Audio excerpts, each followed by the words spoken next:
About 2 months ago, November 2025, I ran a 4K race with my 8-year-old son, and this was after about 10 weeks of these early Sunday morning trainings. And when I say early, I mean waking up at 6 in the morning and prepping to go run. And this episode is basically for every dad who wants to teach their kids discipline, show them what discipline really looks like and what it means to be resilient at the same time. And not just by lecturing them, not only simply giving them a speech, doing so by actually living it alongside them. So what I want to do in this episode, right, is I just want to walk you through that story of our weekly runs, the cold mornings, the hard moments, the little mantras we use, race day itself, and that moment where something, it basically just clicked for him, for my son. And honestly, it clicked for me too. But before I jump into it, in case you're new here, this is the Body of Work podcast. I'm Andy. I'm the host. I'm a part-time dadpreneur. And, just working on building something meaningful for other fathers, especially, staying fit, showing up fully for my family, unlearning and relearning what it even means to be a man in this day and age. And this podcast, this is just me documenting that journey, not waiting till I reach some finish line, but actually giving the insights, the learnings right from the messy middle. All right. So let me quickly just give a little bit of context. I had just run a couple of my first 10K events before that run, and those were honestly some amazing experiences for me. The first one I ran it just under 1 hour, and then the second one I shaved off about 5 minutes from my time, which felt, huge at the time.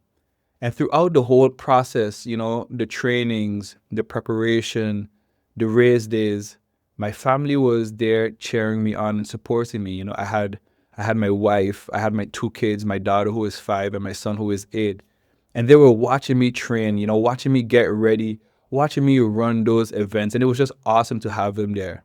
And my son especially, he was really watching. You could tell he was just absorbing everything. And in his head at the time, because obviously I could only just assume that was the case, but it felt like he was thinking something along the lines of, man, I want to do something like what daddy is doing. And I say that because he started talking about wanting to run a race too. He was super excited about the idea, like genuinely excited. Now, of course, a 10K for an 8-year-old, I mean, maybe it's doable for some kids, but if you're not already into running, that's probably not where you want to start. Heck, if I look at myself, that's not initially where I started, and far from it actually. So yeah, I had to make a bit of a decision, right there. I was like, okay, it would be really cool to do a race together with my son, but the distance, it would have to make sense. It couldn't be, too long, but it also couldn't be too short where it's too easy. Like a 1 kilometer would have been fine, sure, but it wouldn't really challenge him. And I wanted this to be something that pushed him a bit more, but in a safe way. So what I did was I started looking for some online races that were happening, in the city where we live. And that's when I came across this run. It was a 4 kilometer race. And it was a really popular one, actually. It's called the Plonsoon Lope, and it's a yearly run that's been going on for decades. And as soon as I saw it, I knew that was it. I was like, yes, like 4 kilometers felt good. It felt right. He was excited about the distance. My wife was okay with it too. So we picked the race and, we signed up for the event. And it was somewhere in that moment, like quietly, almost even without me even realizing it, I remember having this thought that this isn't just going to be about running, right? This is about doing something together, working toward something together, showing up week after week, side by side. And honestly, the fact that my son even, was the one who asked me in the first place, like that meant everything because, kids, they don't just listen to what we say. They're watching everything that we do, like all of the time. So I basically told him, I said, listen, Zain, because that's my son's name. I said, listen, if we're doing this, we're going to do it the right way. And What I meant by that was we're not just gonna show up on race day and hope for the best. No, we're actually gonna schedule some training time and work towards it. We're gonna be, intentional about it. So we decided we train, once a week together, and that training day was gonna be on a Sunday because, and like Sunday was gonna be our day, our share day, kind of like our moment together in preparing for this race. And just to give you a little bit more context quickly, at that time I was only running twice a week, and I still do only run twice a week actually, and that's mainly because I incorporate other activities as well, like kettlebell trainings, padel, sometimes a bit of mountain biking, although the weather is not great right now. And Tuesdays were usually my day for my speed days, like intervals, and Sundays were reserved for my longer runs, right? And in the back of my mind, I already knew I also wanted to train for my first half marathon after those 10Ks. So Sundays being a long run day for me really mattered. But with this 4K coming up, I had this moment where I was like, yeah, but I really want to do this with my son. So I decided to adjust my Sunday training, make it something that worked for both of us, something where we could just do it together. And the tricky part in all of this at the same time was the fact that my son, he was already playing soccer about 4 times a week. So adding another physical thing on a Sunday, I had to be careful. I remember thinking, okay, is this, going to be too much for him? Like, am I going to be pushing him? But at the same time, I know that kids are incredibly resilient. They can handle a lot, especially when they're enjoying what they're doing. So I made this deal with myself. I said, we'd go through it, go through this process, but I'd stay really attentive and pay attention to his body, how he was feeling, how he was responding week to week. And if you really think about it, at least for me, structure, it creates safety. Because once you know the boundaries you're operating within, once you know what the plan is, it actually creates, a kind of calm, like mentally and physically. And honestly, like that's true for kids, but it's true for men too. And then it was time to actually, do the work, like really do the work because, it's one thing to have an idea to say, yeah, we're going to train for this. But once you actually have to put foot to pavement, when you really have to pull yourself out of bed in the early morning, that's when it becomes really real fast. That's when the nitty gritty starts. And like I mentioned earlier, we were waking up around 6 in the morning. Our race was in November. So when we started training, which was at the end of August, beginning September, the mornings were already changing. It was getting darker. It was staying darker longer. It was colder. And as you may or may not know, because we live in the Netherlands, some mornings were, quite rainy too. So there were already a lot of reasons stacked up that could have easily turned into excuses. Reason to say, like, why are we doing this? Or for him to say, hey, Papa, like, I don't want to do this. I don't want to do this today. But we kept showing up, and I was actually impressed with his attitude those mornings. And every run day that came, we started the same way.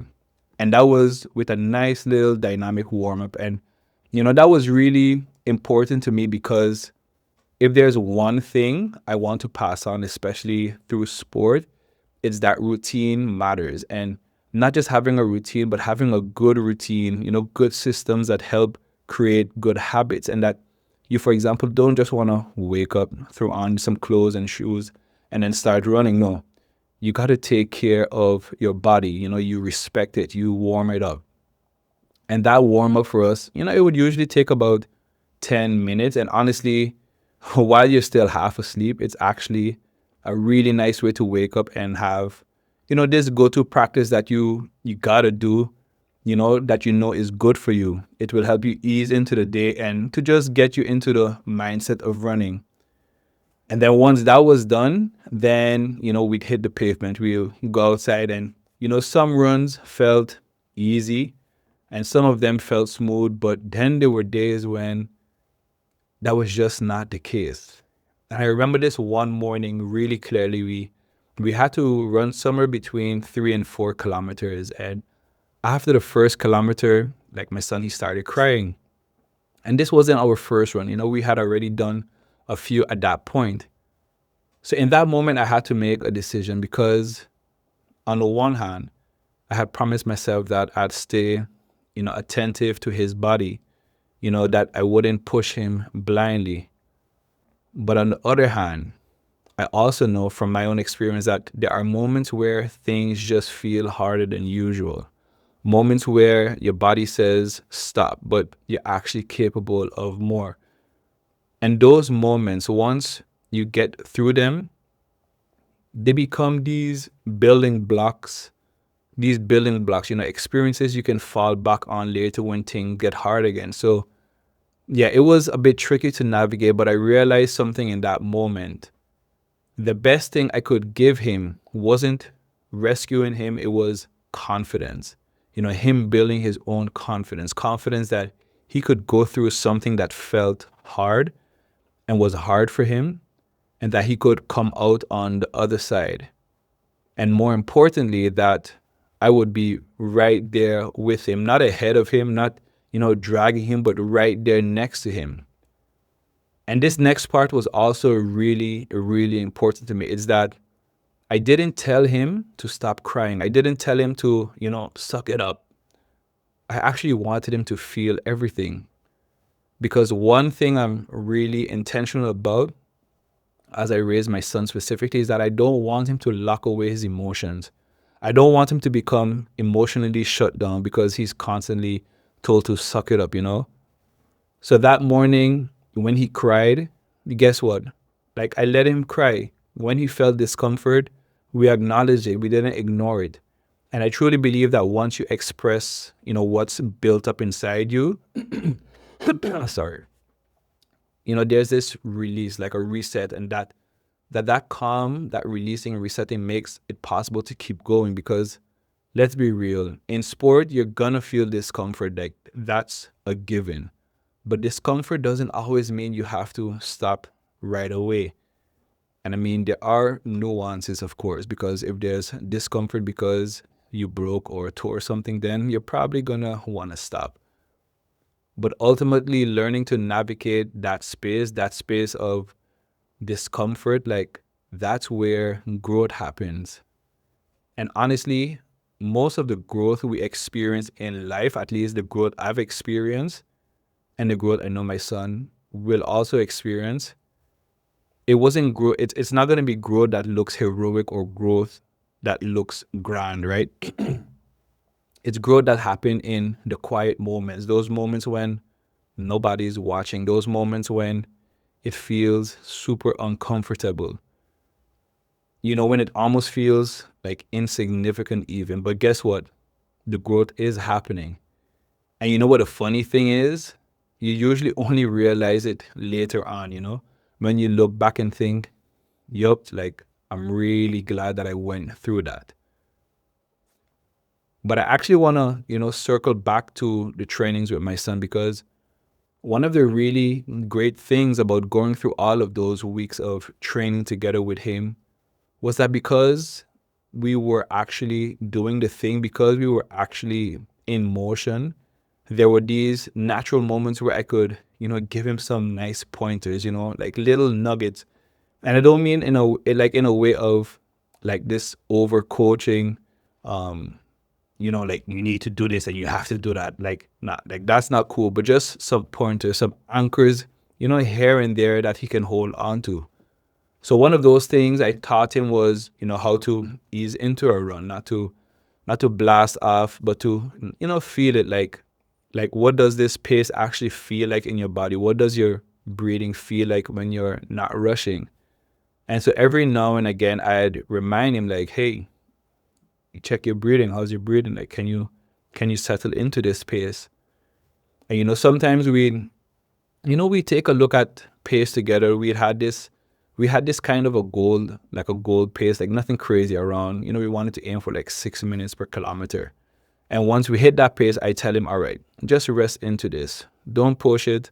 Don't force it. Just stay right there. And alongside that, I also started giving him some mantras. They were a bit more run specific, but honestly, mantras he can use in life too. And one of the main ones was this, call and response thing that we did. I'd shout out, win the battle inside, and he'd repeat back to me, win the battle outside. And then we say that a few times because I really wanted him to understand something early on. Running, just like most sports, and honestly, just like life is a big part of it is mental. Your body can handle a lot more than you think, as long as you're not doing something completely reckless, of course. And most of the time, it's your mind that taps out first. And once you take control there, your body usually tends to follow. And then we come back to our core mantra. I tell him, you're Zen, and then, he'd say, and I can do anything. And like I've talked about that mantra in another episode. But yeah, that one really matters to us. And then there were also these little reset moments because when you're running, your breathing gets heavy. It goes fast. Your thoughts start racing. So every now and again, I tell him, all right, breathe in deep, breathe through your nose, now breathe out through your mouth. And we do that a few times just to reset, to ground and feel more in control again. And even though I basically was giving him these coaching cues, the thing is, this was never really about me trying to be his coach, right? Because I wasn't just coaching a run. I was guiding him through skills he can use for the rest of his life. Learning how to regulate himself, how to check in with his body, how to, push without panicking, how to reset instead of quitting. Because this is how boys learn. They learn in motion. They learn in the process, not just by sitting still and listening to a lecture. Like that stuff can help, sure, but when they're in it, when they're doing the thing, that's when the lesson can really land and take shape. And that's when it sticks.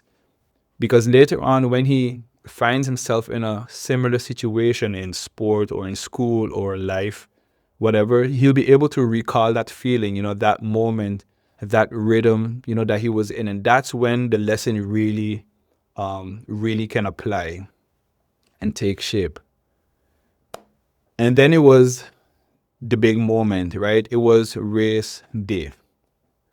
The day we'd been looking forward to for weeks, 10 weeks of training back to back, didn't miss a single session.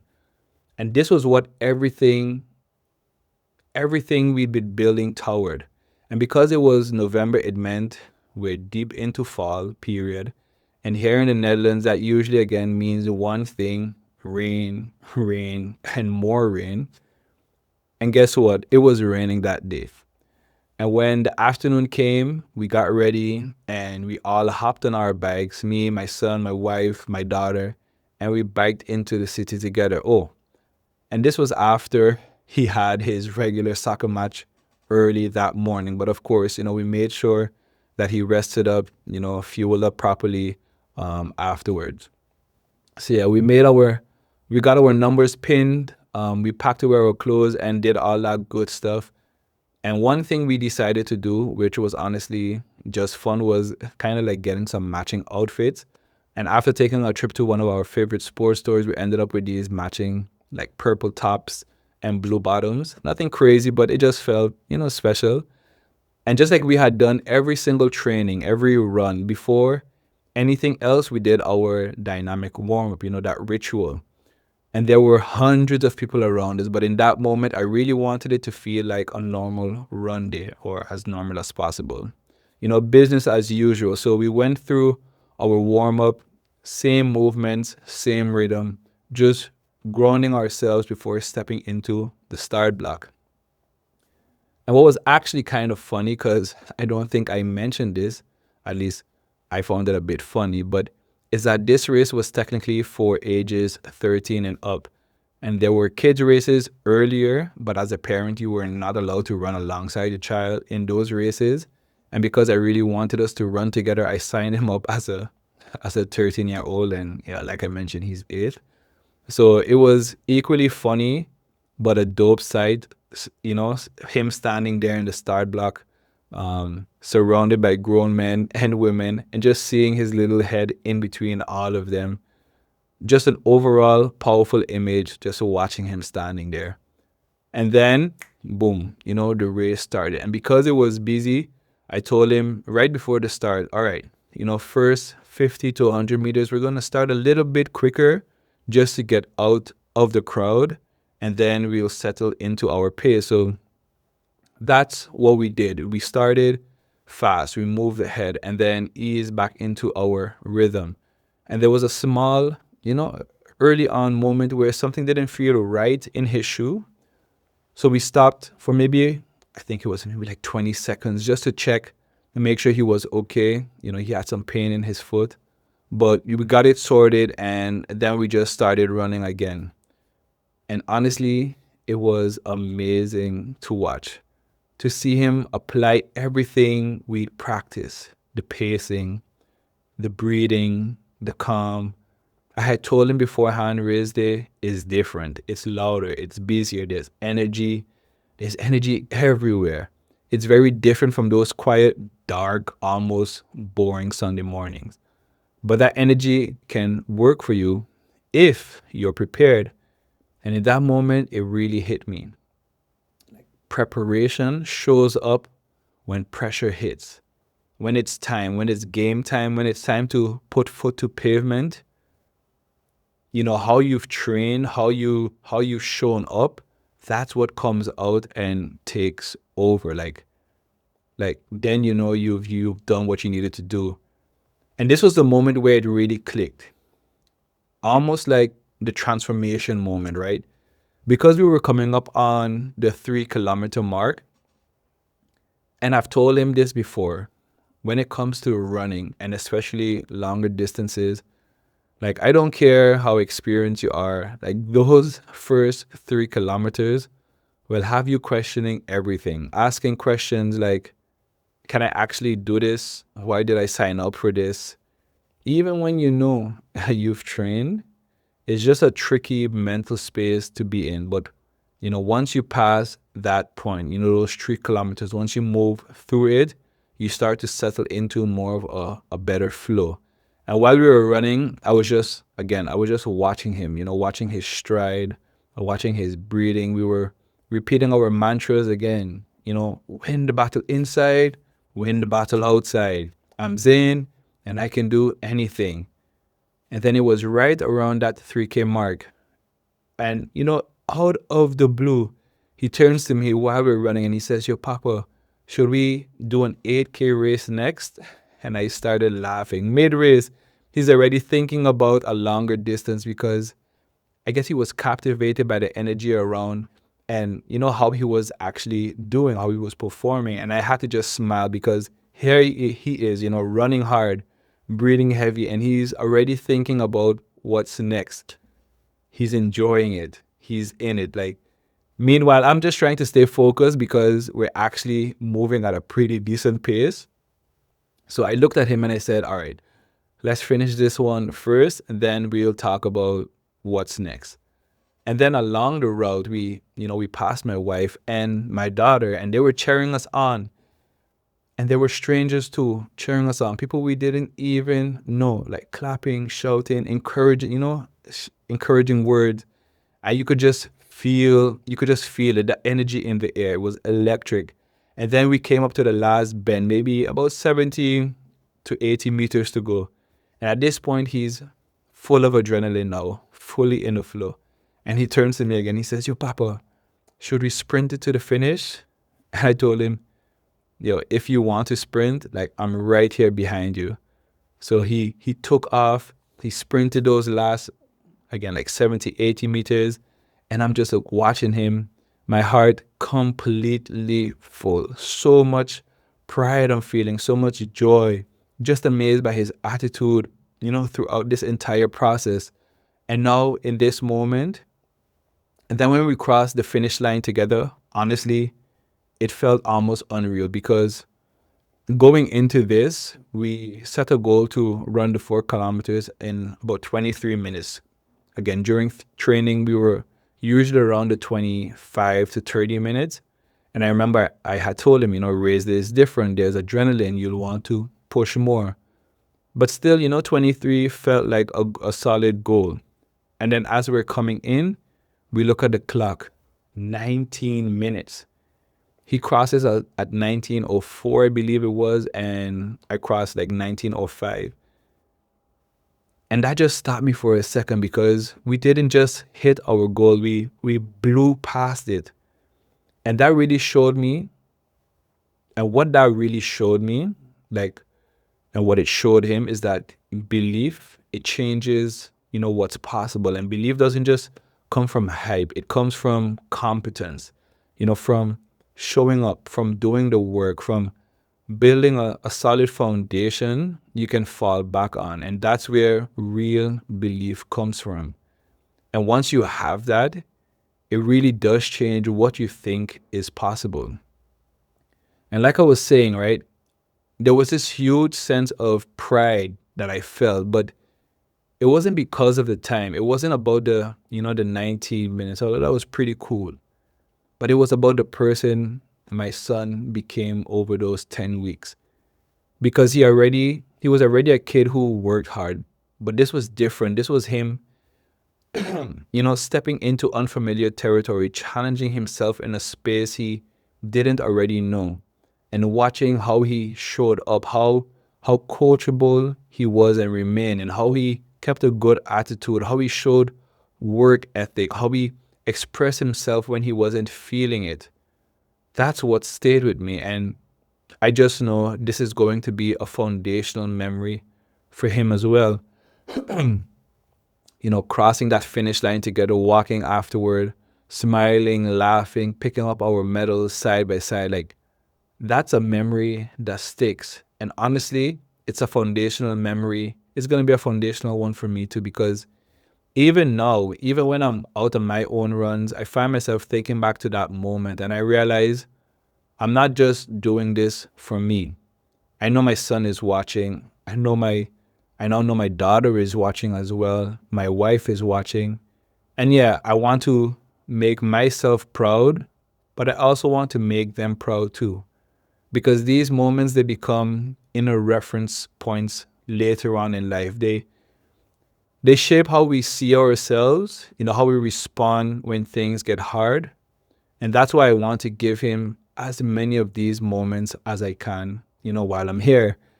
And when I think about what he'll remember from this, or at least what I hope he remembers, it's not the time, but it's who, stood next to him, who believed in him, who stayed with him when it got hard. And just to be clear, this wasn't only me. My wife was an incredible source of support, his sister too. But in this specific moment, in this shared experience, I hope he remembers that he wasn't alone, that he had people he could lean on, people he could be honest with, people who stayed. And the more I think about it, this is the kind of work most men never really talk about. All right, now, as I start to wrap this up, I just want to say, I'm not sharing this story to say, hey, now you need to go run a race with your kid. That's not the point. You don't have to run a race with your kid, right? I mean, if you want to, yeah, go for it. It's cool. It's meaningful, but that's not what this is about. What I do believe though is that, again, every father needs a ritual. And that ritual might be something before a workout. It might be a mantra you repeat with your kids. It might be something small, but you need something. And alongside that, it really helps to have a shared challenge, even if it's just one for now, something you and your child can work toward together, something that, meets both of you where you are, something that's adjusted to your lives, your bodies, whatever season you may find yourself in. Because those shared challenges, they give you something to bond over, something to talk about, something to look back on and reminisce about later on. And with that said, I also deeply believe that every father needs a place also to show up consistently.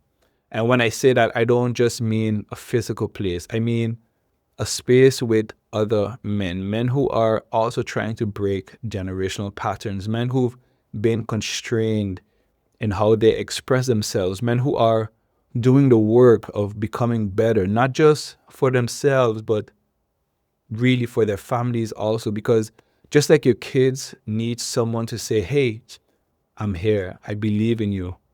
As a man, as a father, you need that too. You need other men who can look you in the eye and say, hey, brother, like, I'm here for you. Like, I believe in you. And even when you're struggling, even when it's hard, you need to have a basis, a community that can provide you with that support.